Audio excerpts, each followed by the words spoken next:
Sarnia, I'm Katie Horvath. This is called Into the City. I'm here today with George Vandenberg. He's looking for a seat in the upcoming municipal election as your next city council candidate. George, thank you so much for coming in to chat with me today.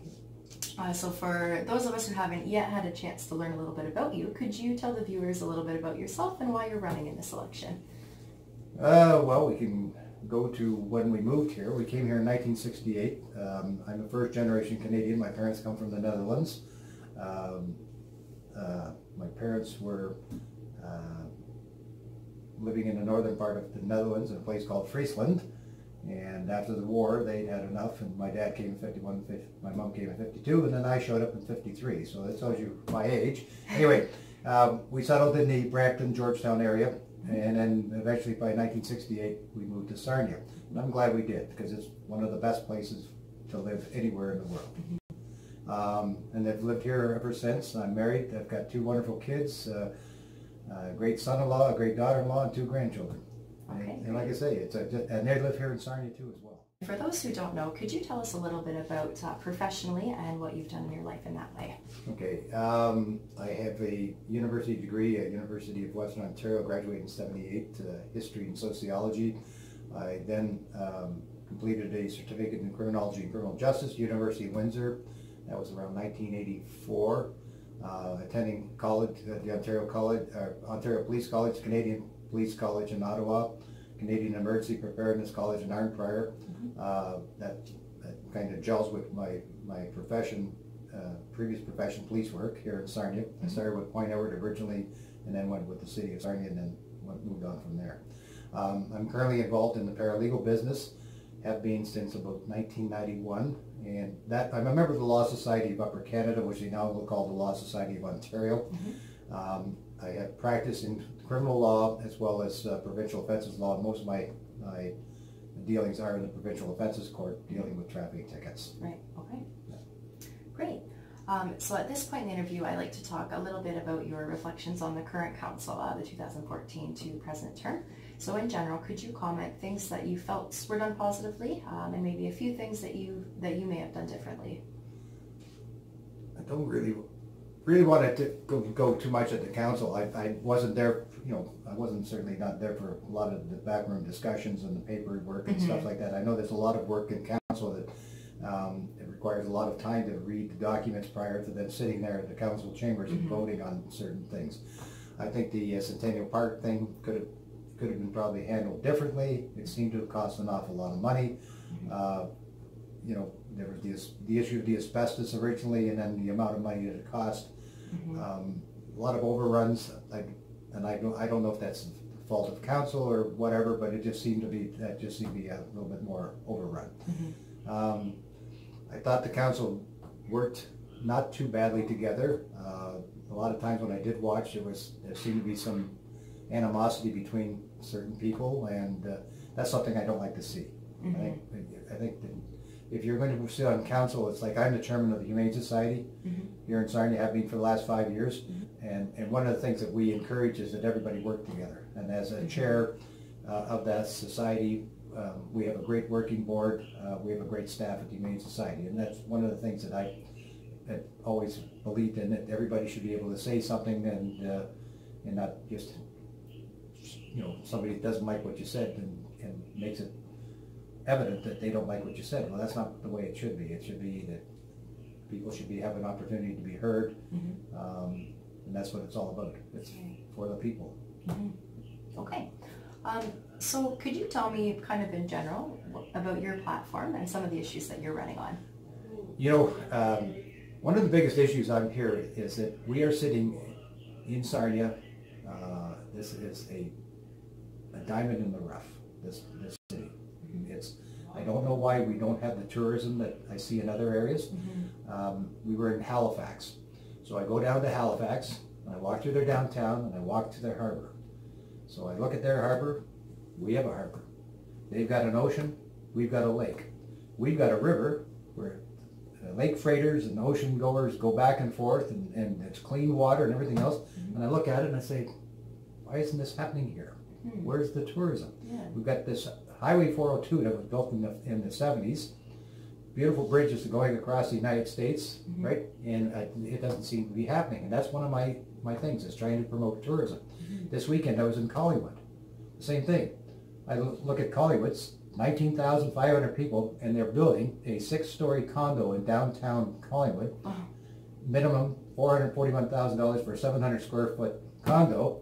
And it's 60% sold. And I'm like, all right, so why are they getting, they got colder water, they don't have nice beaches like we have. We've got everything here that you can imagine, and yet we don't seem to be getting the tourism. And I just can't figure that one out. We got great golf courses.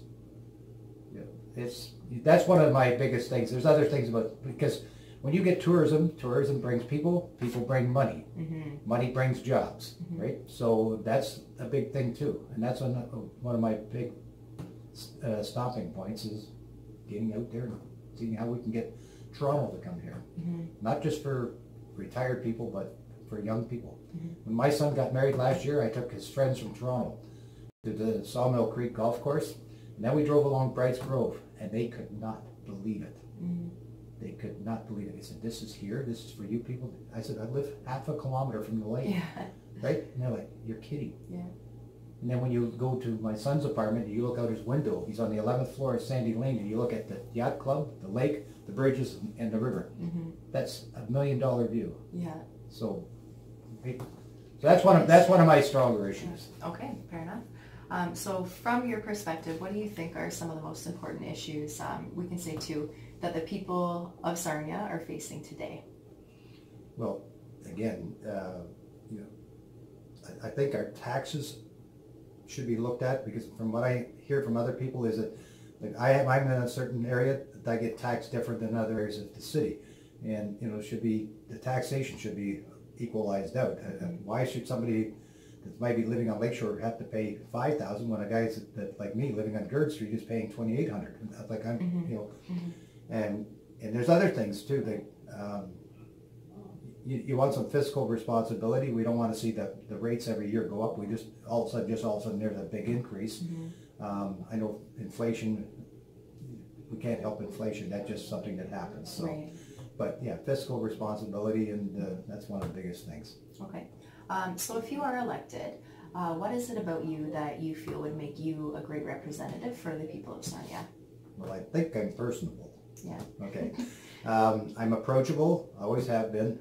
I will speak to anybody about any issue. As long as it's a meaningful issue. We don't want to get into something that's stupid, right? Just let's deal with it. It happens. Let's deal with the issue. I had somebody call me the other day and talking about cutting the police department wages because they wanted computers. So I said, that's not going to happen. So don't even go there, right? I mean, being a police officer background, I'm going to be pro-police, pro-emergency services. I mean, our first responders are out there to help us. If we don't give them the tools they need, then they're going to let us down because they don't have the tools that they need to help us. So, you're going to see me, if I'm on council, the fire department or the ambulance or the paramedics or the police department or even the hospital is going to need something, I'm going to be there for them. Okay. So there's about 28 people that are looking to fill 4 spots that you're I'm glad to see it. I'm glad to see it. I think I think it's a good show. There's a lot of young people out there. There's a lot of enthusiasm. There's a lot of professionalism. There's a lot of great people. I've met a lot of them so far. There are some great candidates. I mean, it's going to be a tough choice for the voters out there. You really have a good choice. And I'm going to encourage the public too. Don't discourage or discount somebody because they're young. I mean, everybody, what they bring to the table is going to be good, right? And if everybody sitting at that council table works together well, then this city is going to thrive, right? And that's the other thing. So that when you're a candidate out there, just don't look at them and just say, well, that guy's only 22 or something. Look at his attributes. What does he or she bring to the table? That's important. I agree. So on that note, why should somebody vote for you as opposed to one of the other 28 candidates? Well, I've been around a long time, but you got experience. So I've always been involved in the community. I've was the vice president of the Brights Grove Optimist Club for a few years. I was on the board of Libro when it was called St. Willebrord Credit Union. I was the first chair of the Sexual Assault Crisis Center here, which is now the Sexual Assault Center. I'm currently, though, in my 6th year as the chair of the Humane Society. I'm a member of the Sarnia Street Machines.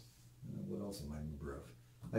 I was the emergency planning coordinator for the city, so I had, at one time I worked with industry, so I know how that industry works. Just a realm of experience. And having lived in the city almost all my life, it is one of the benefits that I bring to the table. Okay, great. So that's pretty much winding it down, I should say, for the interview. But I do just want to give you the opportunity now. Is there anything that you'd like to add? I guess, what is your final message for the people of Sarnia? My biggest thing is, I guess I have to paraphrase President Lincoln in his 1863 Gettysburg Address, and I don't know if I'm going to get this correct, but the government, or the government, the local government, is by the people, for the people, and of the people. I'm not sure if I got it right, but anyway, Lincoln said that in his Gettysburg Address after the battle there in 1863. So yeah, so people have to remember that we're working for the community. So we have to be there for the community, and it's for the people. Okay, great. So this is George Vandenberg again. He's looking to be one of your next city councillors in the upcoming election. If you like what George has to say, the polls open online October 11th through to October 22nd. George, thank you again so much for coming to chat with me. Thank you. Thank you for having me. You're very welcome. And thank you guys for watching.